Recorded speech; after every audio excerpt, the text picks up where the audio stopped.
All right, and we're off. Good afternoon, and thank you to everyone who's joining this conversation.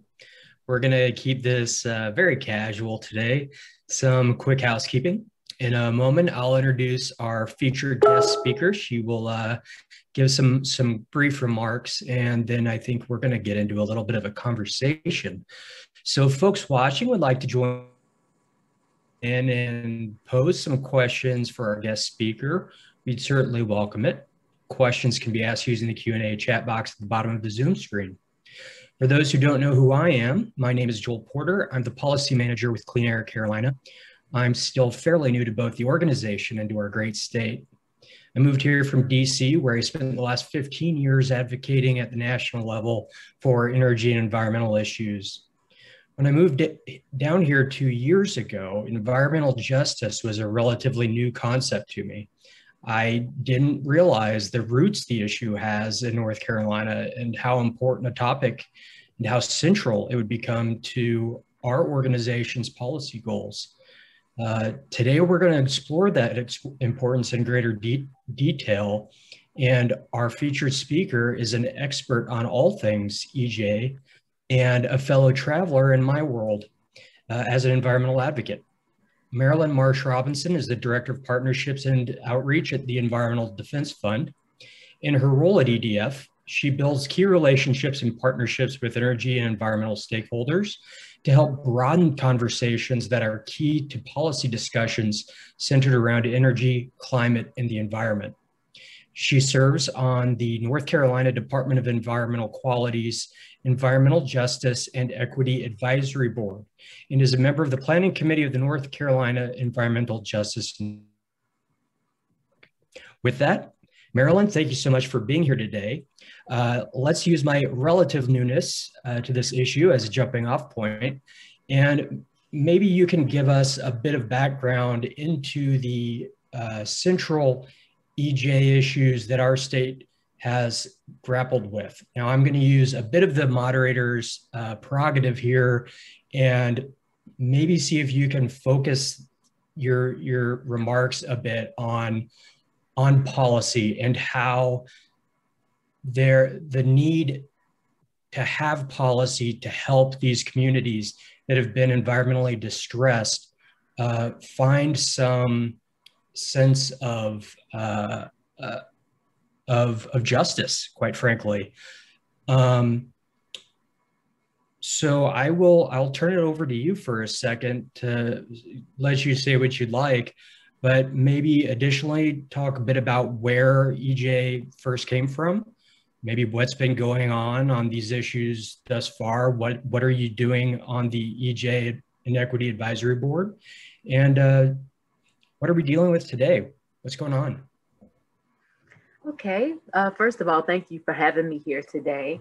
I don't want to say that I'm an expert on environmental justice. I mean, we're all learning from each other, and I learn from every community and engagement that I work with. I started this work because I'll step back. I've been with Environmental Defense Fund for almost 22 years, and I started with Environmental Defense Fund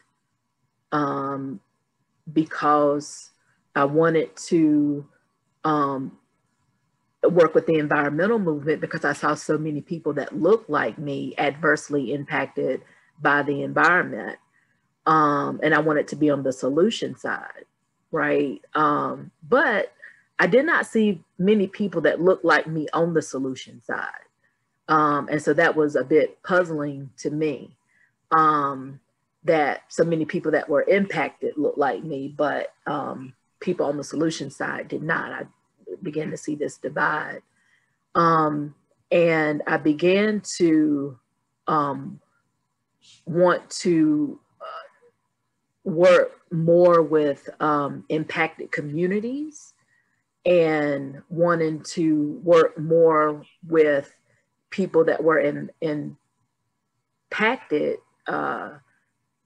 negatively by environmental impacts. And that's when I, really began to realize there were kind of two movements, right?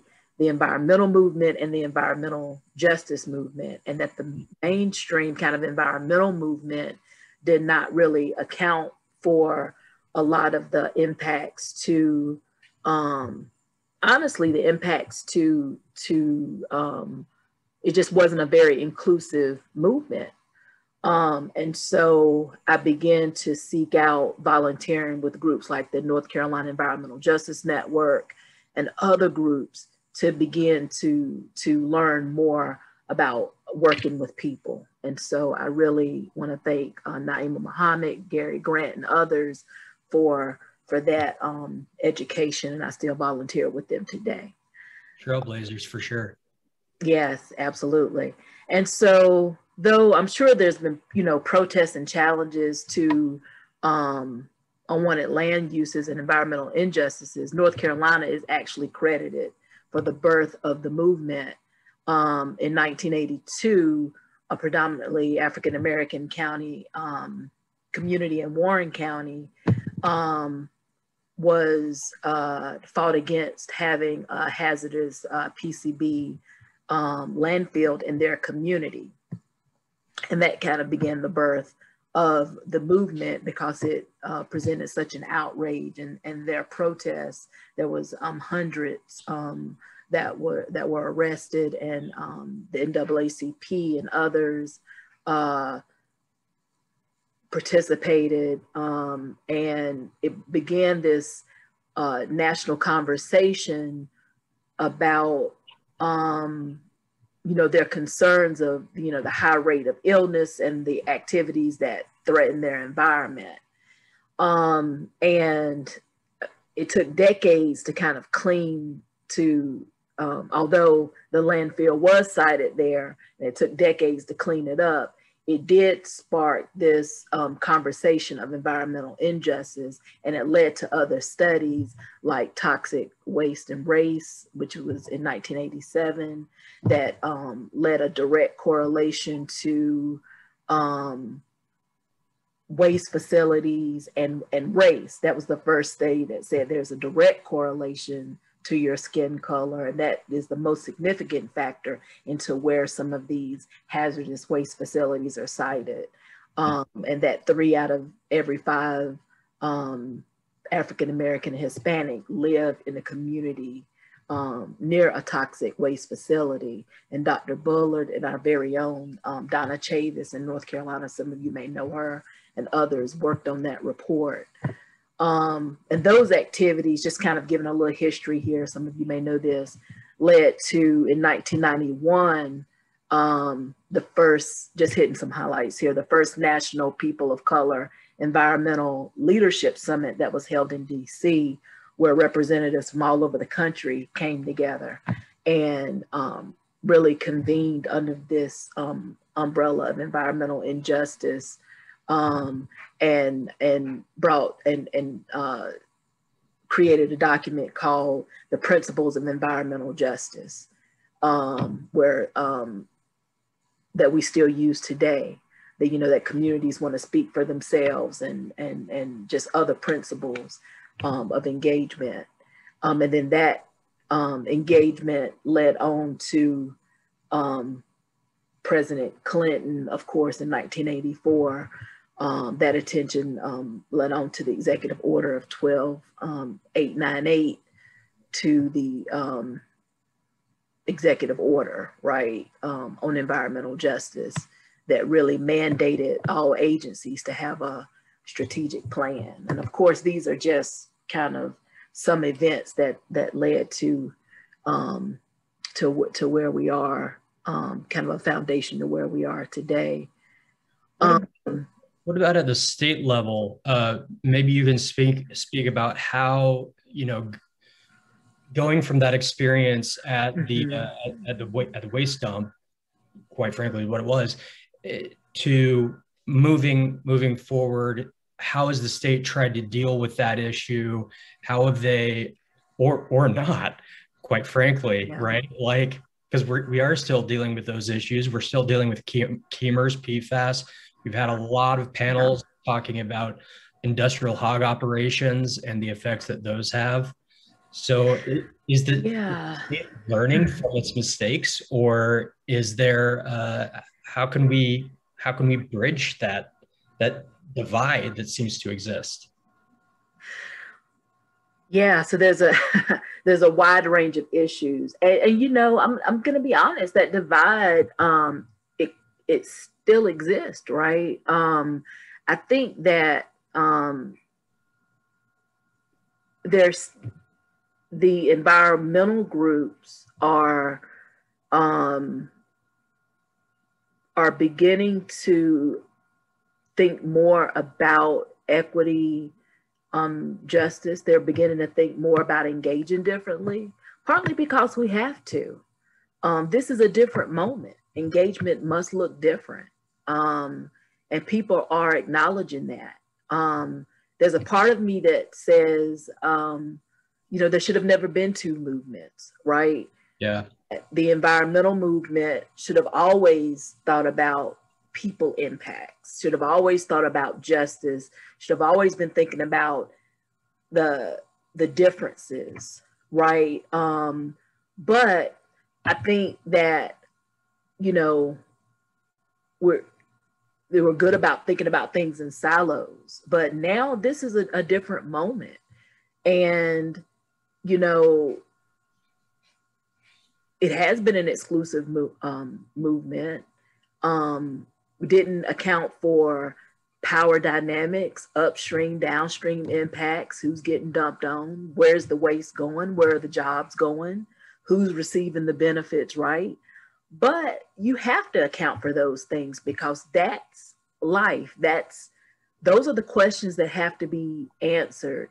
You can't have these, you can't make decisions without having different perspectives, different stakeholders at the tables, and you can't craft these solutions, right, without these different perspectives, learned experiences, and without accounting for these things. Because if you don't think about these things on the front end, then the same people tend to benefit. Right.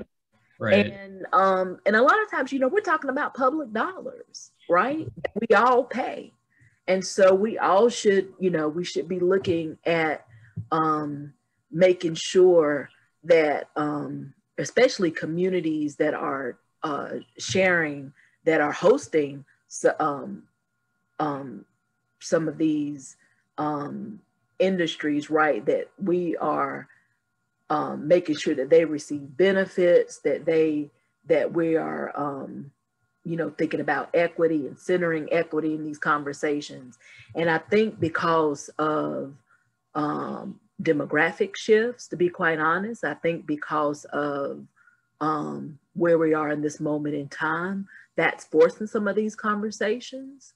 But I think, you know, we are definitely in a different moment, and I'm glad that this different type of conversation and engagement is coming about. For sure. And honestly, Joel, if I can say, we need all hands on deck. I mean, we need all these different types of perspectives. We need a diverse set of voices to speak to these situations.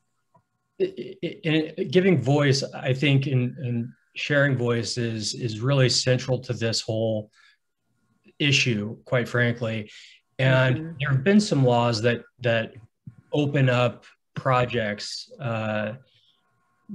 to those voices, like NEPA. And there is a state law that's similar to the National Environmental Policy Act, but that's been gutted, right?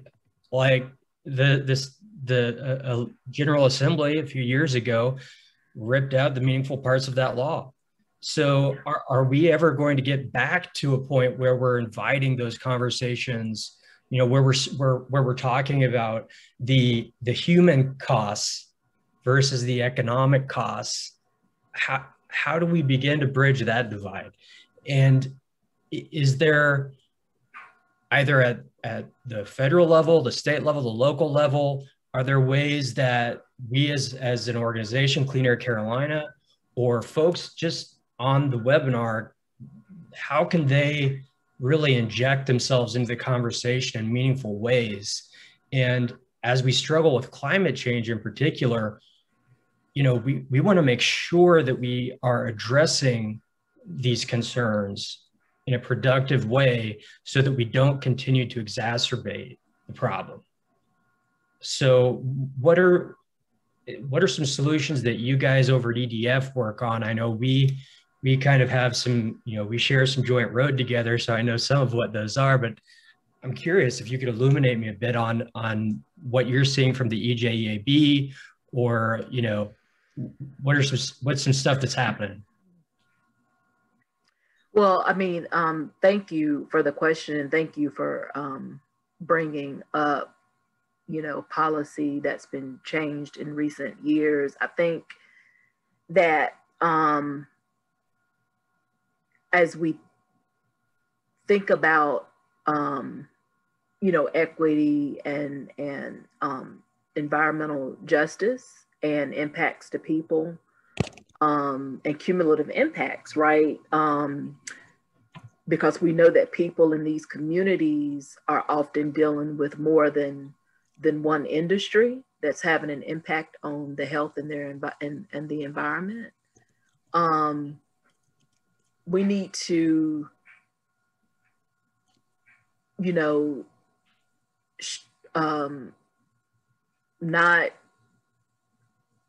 need to strengthen, those protections, and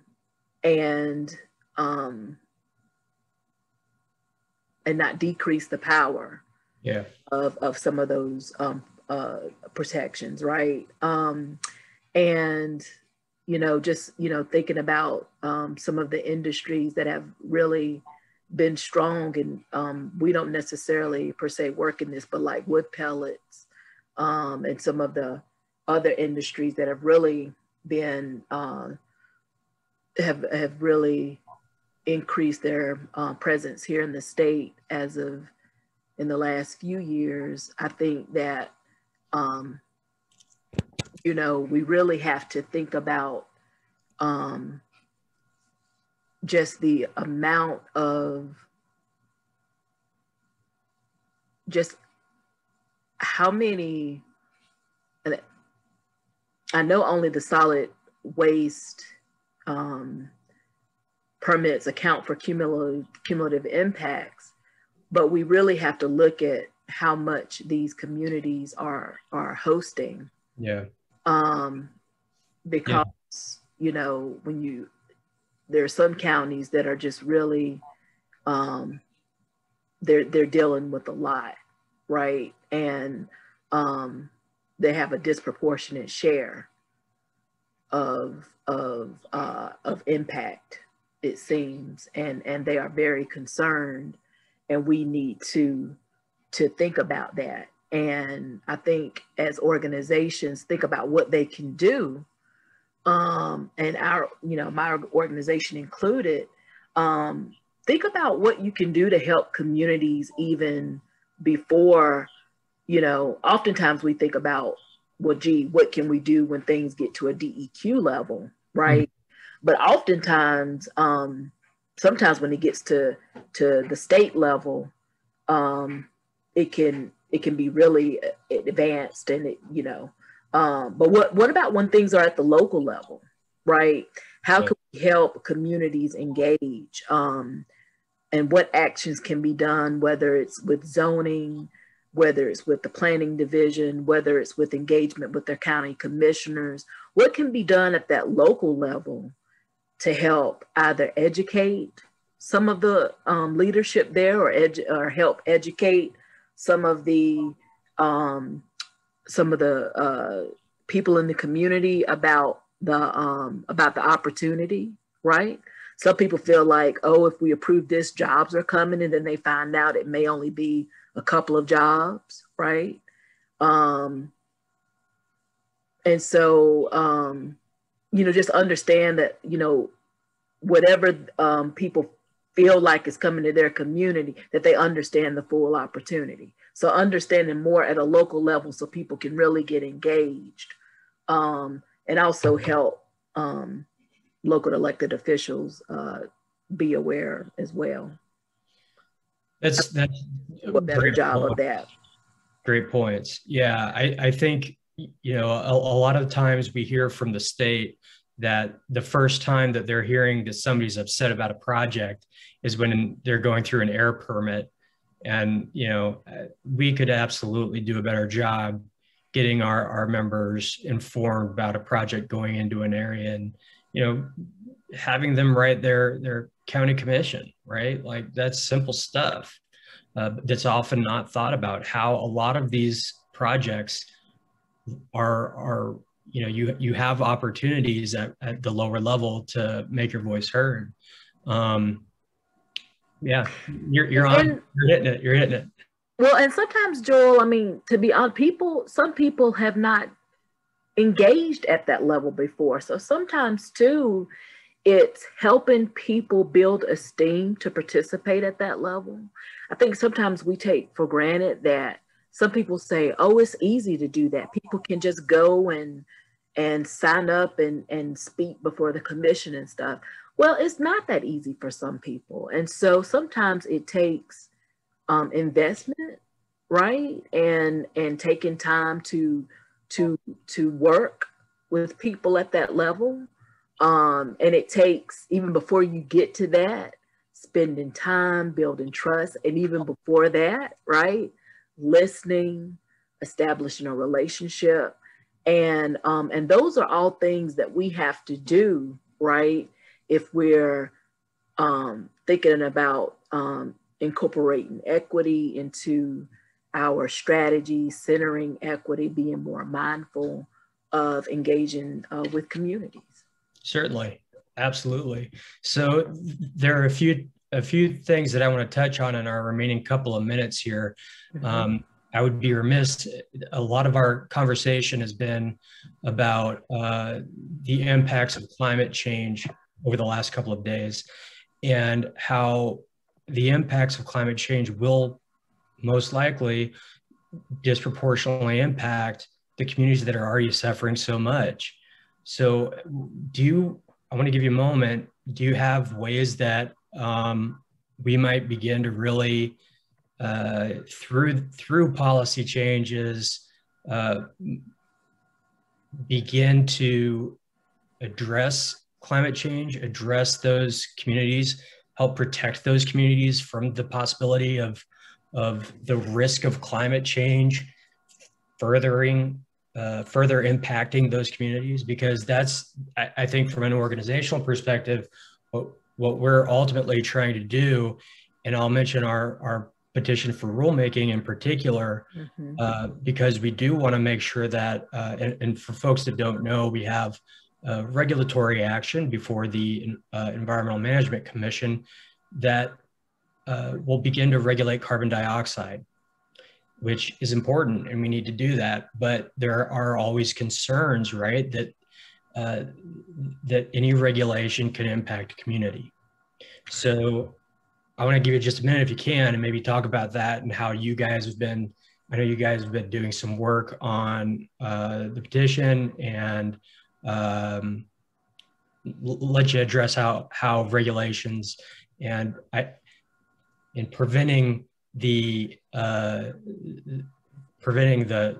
kind of from getting worse there. So I'll leave it at that. Just leave it broadly for you to touch. Okay. Well, I'll address the petition first, since you mentioned that. So there's the petition to join the Regional Greenhouse Gas Initiative, RGGI. That's before the EMC for rulemaking, and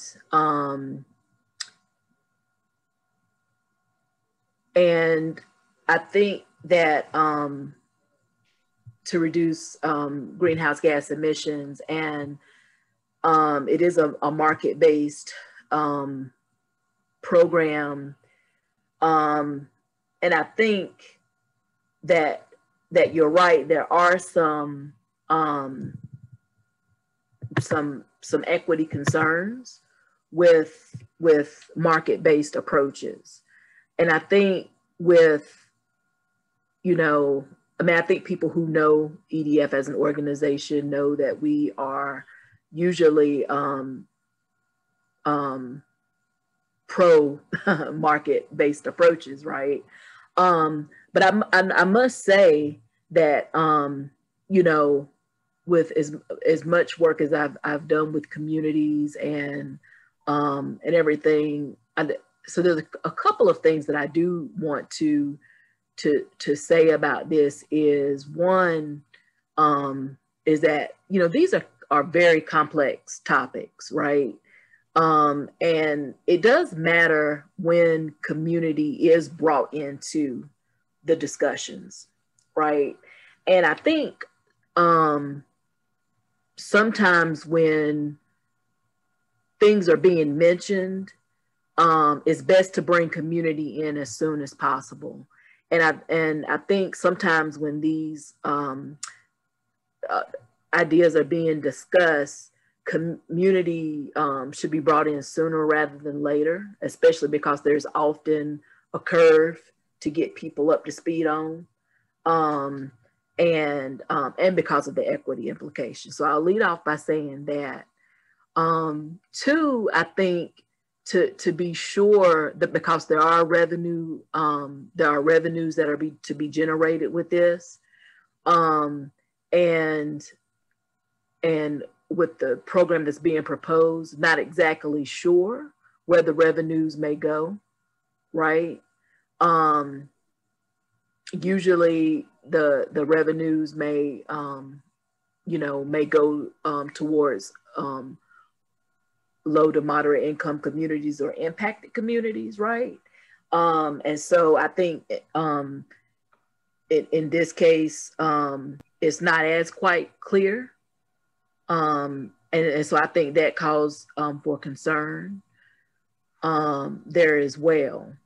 And so I think as well, there's a concern with just the retirement of coal, right? Will coal still be remaining in some communities? And so kind of the hot spotting issue, or just coal still being in communities. So again, just some of these issues that need to be talked about with communities, understanding that the petition is on a timeline, but still that these things need to be talked through right. with communities.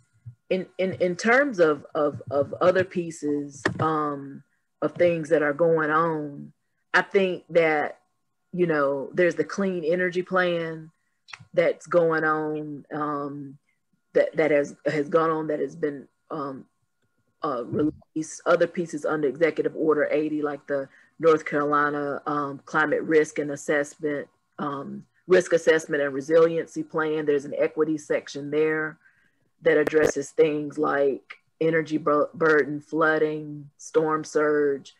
There's a recommendations section that talks about better coordination with disaster recovery funds, expansion for weather assistance, and other actions for the North Carolina Office of Recovery and Resilience. And those are things I specifically heard from communities over and over again.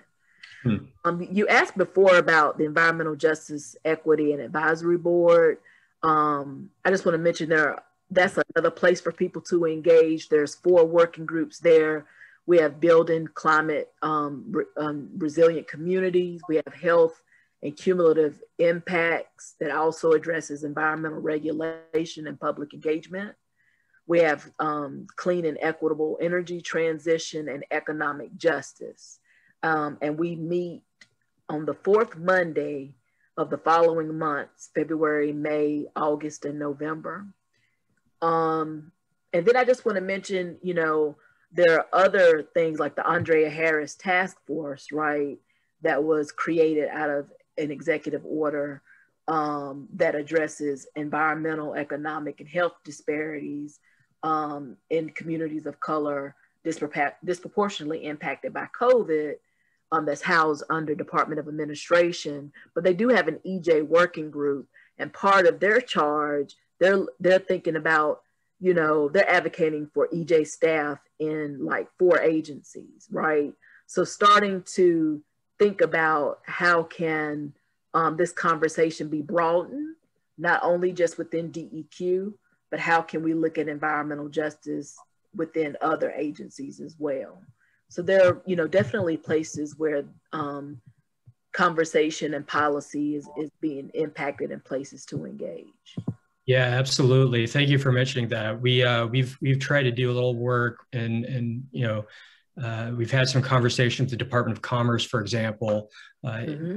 Is the continued issuance of state-funded grants to industries like the wood pellet industry, maybe that's something you should reconsider if you really want to cut greenhouse gases and you want to protect environmentally impacted communities, stuff like that. So thank you for bringing that up. I do have to wrap up, unfortunately, but we plan on continuing to reach out to these communities and addressing some of the concerns that you mentioned with regard to market-based mechanisms to curb greenhouse gases, and brought up a great point.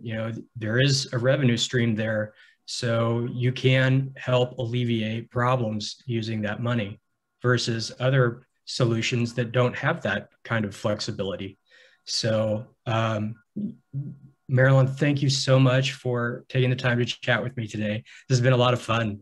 I hope our audience has enjoyed it as well. They've been unusually quiet, but that's okay.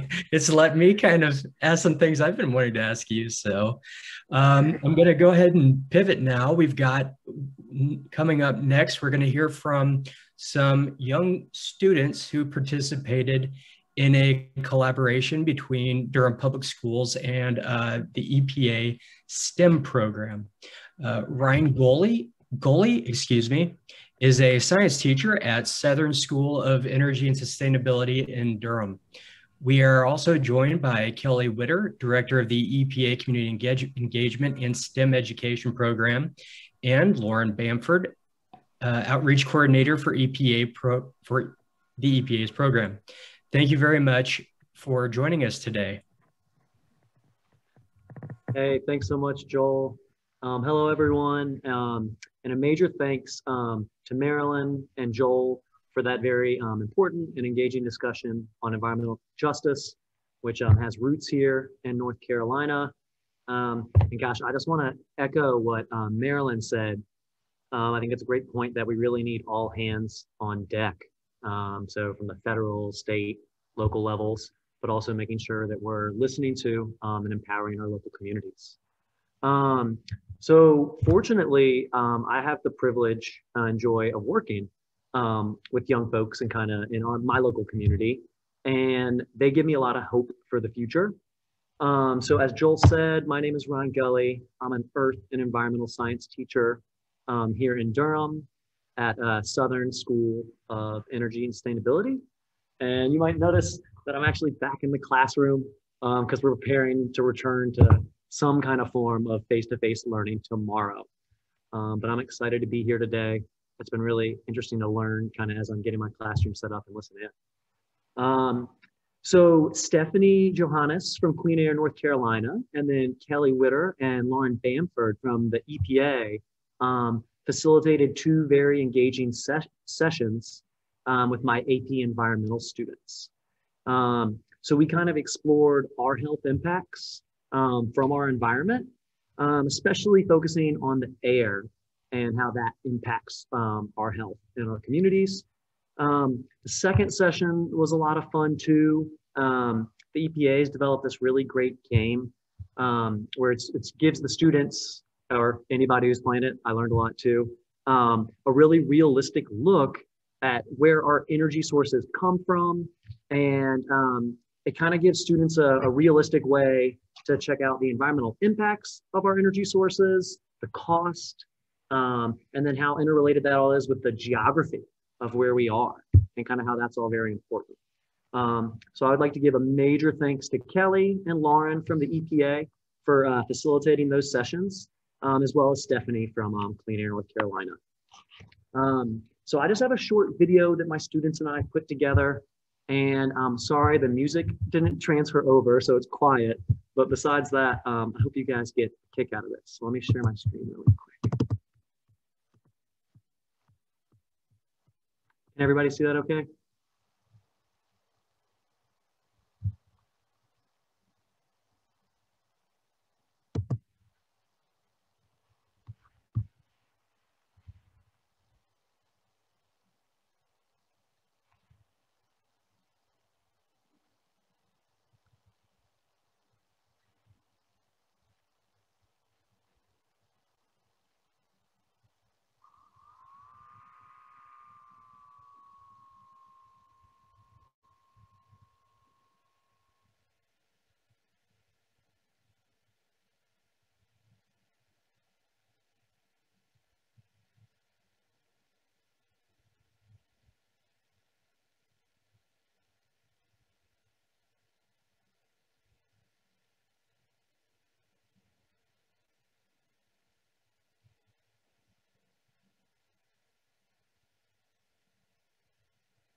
If I was in charge of energy production for North Carolina, I would be very curious on looking forward to renewable energy, such as wind and solar, as they provide clean and efficient forms of energy that don't damage our ecosystem like fossil fuels do.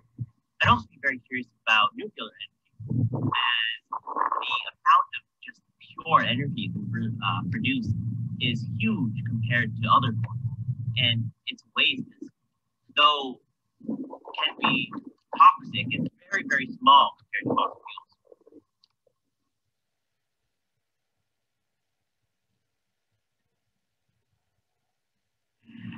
Most energy choices matter, so then it doesn't like pollute the environment as much as it already has, and it could help save the environment and keep it around.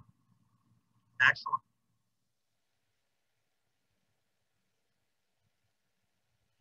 A clean environment to me is a safe environment, meaning it's free of pollution and its effects, which means it has clean essentials like clean water and clean air.